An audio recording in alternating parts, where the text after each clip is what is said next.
So ayan, sa mga bago po dito sa room, welcome po kayo. So I encourage you to watch the first part of this video para po mas maintindihan po natin. Okay, so let's proceed and let's sit back and relax. So, ito na po yung settings natin, no? So, ang ginagawa po natin dito is kinokopya na po natin 'to lahat. So, Control A o i-highlight na lang natin, no? Tapos, copy, no? And paste. Copy po natin ito.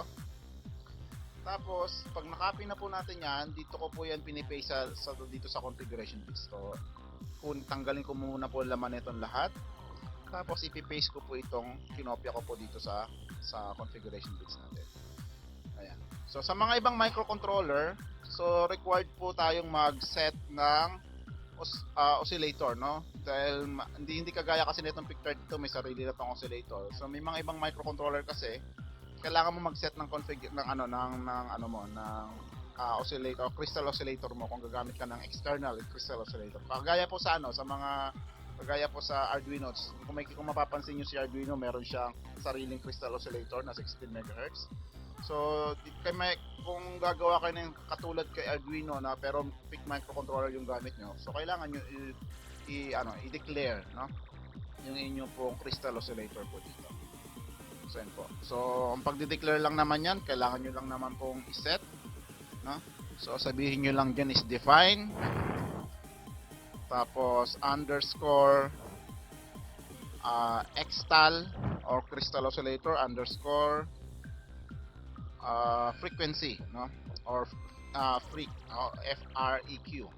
Tapos kung ano yung crystal oscillator na gagamitin nyo. So sa mga mababang kasing version ng PIC microcontroller, kapag hindi nyo po yun dineclare, so hindi po yung gagana yung program na magkakaroon kayo ng error. So kaya dito po dineclare po natin. So dahil po yung ating PIC32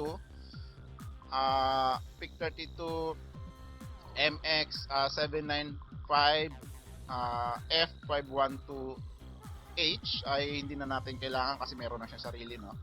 So kaya hindi na muna natin ito gagamitin. So yan po, no? Kung okay na tayo dito sa settings natin, so save lang po natin ito. Then kapag na-save na natin yan, so pwede na natin ito i-close. Balik tayo dito sa ating pinaka main. So syempre kailangan i-include po natin siya dito, no? So sa pinadala niyo sa akin, so wala kayong configuration bits kasi nag-shortcut lang yung ginawa natin. Pero pinakita ko lang yung configuration bits para po sa future project po ninyo. Okay? So syempre pag gumawa kayo ng ganon header file, so kailangan po natin i-include syempre, no? Halimbawa ay include natin. So space lang para lumabas ito, yung ginawa natin, then enter. So yan na po, no? Include natin yung configuration bits. Kung mapapansin nyo, sa inyo kasi na pinakita na file, so ito po yun, no?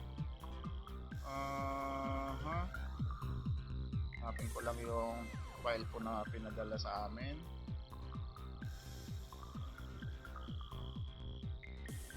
Okay, ito, no? So dito po sa file po ninyo na pinadala sa amin, kukopyahin ko lang ito mamaya para diretso po tayo dito.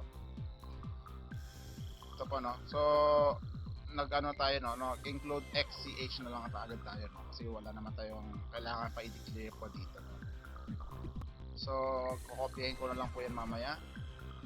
So pwede ko rin naman na click muna tayo dito. So yan, sa loob ng config.h nandiyan na po si XC, no? Balik tayo dito, ayan, nandiyan na po si XCH, no? So kaya hindi mo na kailangan i-declare ulit kasi naka-declare na dito sa header file po natin. So nandito na siya sa header file. So ang kailangan ko na lang is yung code, no? So gamitin ko yung code na pinadala nyo sa akin,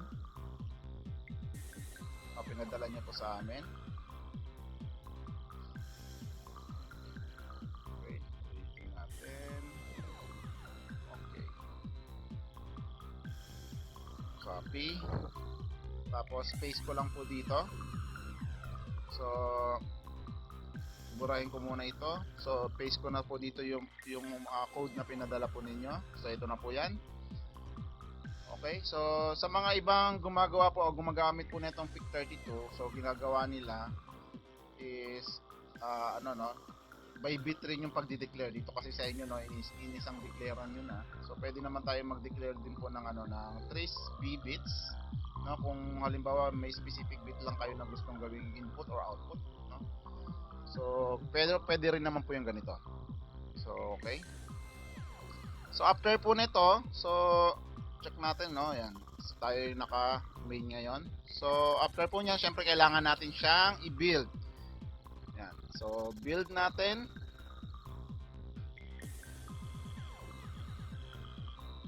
So yan, so hintayin natin kung magkakaroon siya ng error. So yan, makikita nyo na po dito nakalagay build successful, ibig sabihin walang error yung ating pong ginawang program. And then saan natin hahanapin yung program na yan, yung na-build natin. So punta tayo dito sa properties ulit.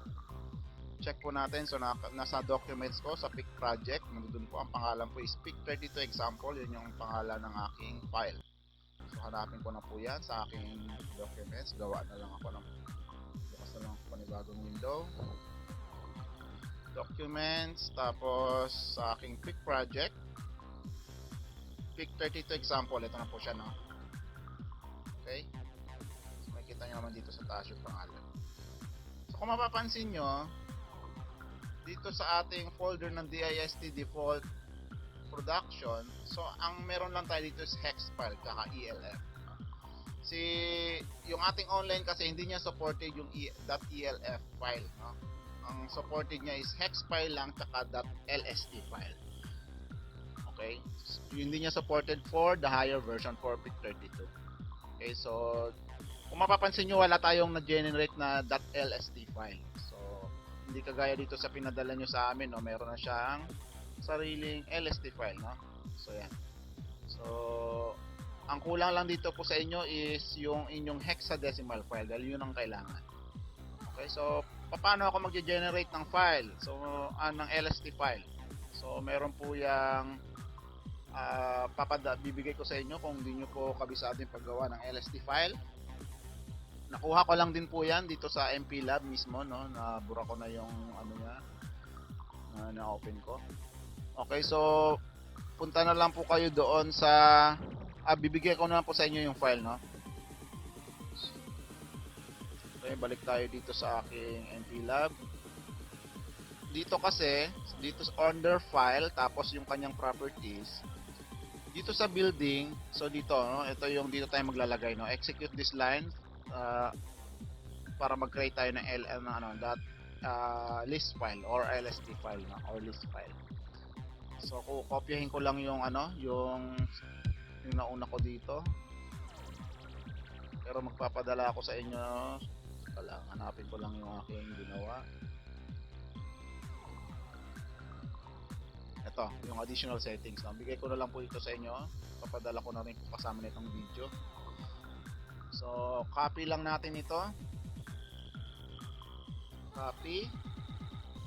And then balik po ako dito sa aking project properties, tapos dito po sa building, so paste ko po siya dito, no?